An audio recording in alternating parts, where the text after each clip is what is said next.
So here we are, 2016, just a matter of months, really, before the 500-year anniversary of the Reformation. And we want to take one question today that is very commonly, at least said, in day-to-day conversations about the Reformation. And that is the claim that Luther did not intend the Reformation. He did not intend everything that came after. And we can really weigh this on two sides. On the one hand, there's a great deal of evidence that Luther did not intend the Reformation. Of course, on October 31st, 1517, at least according to what we know, Luther nailed 95 Theses to the door of the church there in Wittenberg. What's interesting, though, about this and the next couple of years, up until Luther is excommunicated, is that he goes back and forth between defending the Catholic Church from people that he thinks are interlopers and wolves in sheep's clothing, to himself actually attacking the Catholic Church. So even the 95 Theses themselves, the document that is supposed to have started the Reformation, actually declares the necessity of good works in the traditional manner of the Catholic faith. It also defends the Pope's honor, and it alleges that people like Tetzel, who were selling indulgences, were doing so not wrongly per se, but abusively. Still, though, the 95 Theses had some barbs and some shots at some of the foundational principles of the sale of indulgences in the Christian life that were so very common in that day. What's more interesting, though, about the 95 Theses is if this is a manifesto document or some kind of call for a reformation and a leaving of the Protestant church, well, Luther doesn't really seem to see it this way.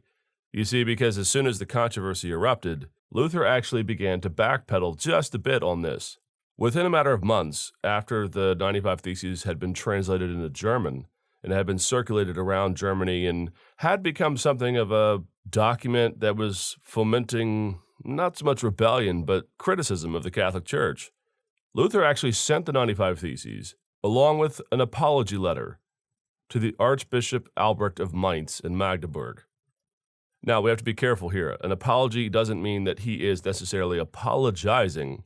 What I mean is an apology letter in the sense of defending the why behind his claims. Because if you've ever looked at the 95 Theses, they're just statements. They're not long prose versions of explaining what's behind each of these statements.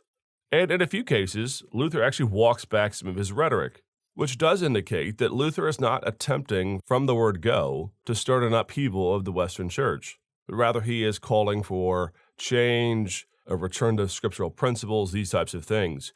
And what's more, that is actually his role as a doctor of theology. You have to understand, he is not just simply a professor in the sense that we have professors today who teach. A professor of theology, a doctor of theology in the Reformation time, actually had the role in part to call any bad theology out. In a way, they were the sheriffs that were supposed to do this. They often did get themselves in trouble for things like this, but Luther isn't just any old Tom, Dick, and Harry who thinks he suddenly has the right to talk about theology. Rather, he thinks he is the man who is principally chosen as one of these doctors of theology to call out error. So there's a lot of argument that he really isn't attending the Reformation. But we really also can't psychoanalyze Luther after the fact. All we have to go on historically are his comments, his recollections as to what happened, and a lot of triangulation, frankly, between the events as they occurred and everything else. I mean, let me just give you an analogy. Those of you who have been in a car accident, even in a fender bender, know that very often what's happening is two parties are standing there in front of a cop trying to describe from their perspective what they saw, what they didn't see. And if you're anything like me, you always wonder after the fact why the story seems to grow with the telling. And so what we have here is a problem, which is a lot of the comments by Luther about his boldness for the Reformation come when he's already a committed Protestant. In fact, many of them come when he's quite late in life, and the concrete, you might say, is set on the Reformation. So we always take these things with some grain of salt. Luther does seem to stumble and bumble in some ways in these early couple of years. So there's some reason to believe that Luther did not intend the Reformation.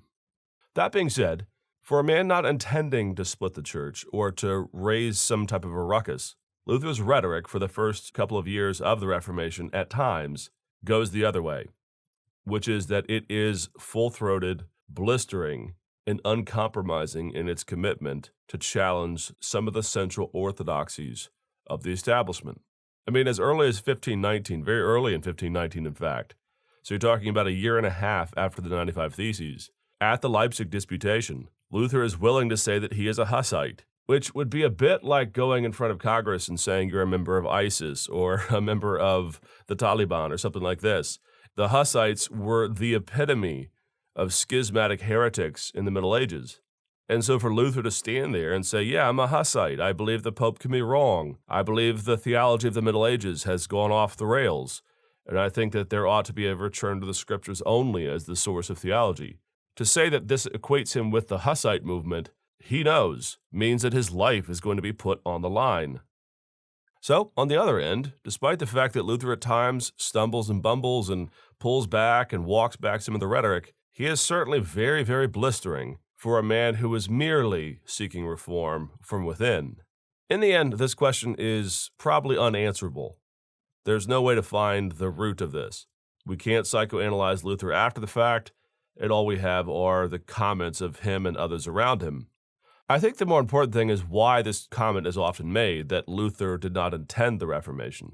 The general reason why people say this is there's a sense of letting Luther off the moral hook, we might say, that he wasn't always a schismatic, that he didn't try this, that he did his level best to seek reform from within. I think on that moral question, you really have to make a judgment call. Those who are opposed to Luther then and now will always see him as a renegade, as a man who didn't even listen to the basic counsel of his elders. Those who are in favor of Luther, of course, will always see that he was slapped down the very moment he opened his mouth. So in the end, this question really has no answer. But what's important is why we would even say it. You see, because Protestants don't see Luther as a mere maverick, a wild, wild west kind of figure who's just going his own way for the sake of his own ego. And to that end, Luther did not intend the Reformation. However, as a theologian, as a doctor of the church, as a man equipped and called and ordained to protect the theology of the church, Luther very much did intend the Reformation.